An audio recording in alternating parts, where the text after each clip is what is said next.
pwede yung gano'n. Kasi walang pwersa yun eh. Then, itong palad nyo, itong palad ng palad nyo, nalapat doon, hindi rin siya umaangat ng gano'n. Kasi subukan yung i-gano'n yung katawan nyo, kaya masakit. Kung kailangan, hindi dapat lang siya. Fresh.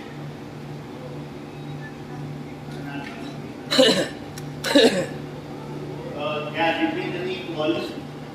This is tayo.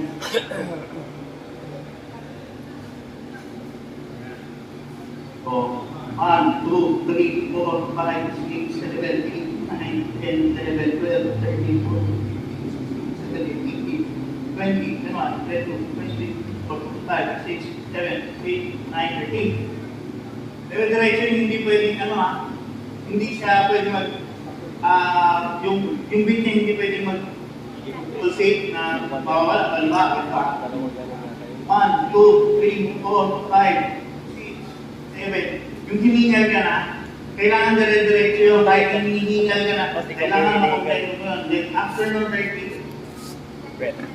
Two breaths, no? So, yun pala. Kung mo nilising ngayon, hindi natin tinuturo yung mouth-to-mouth. Bakit? Opik. Hindi siya sensor. Yun, sakit yung pag-transfer ng sakit. Hindi kasi natin alam kung meron siya sakit. Hindi nakakahawa siya. May transferable siya. So, kung maging rescuer o person, as much as possible, magkaroon kayo ng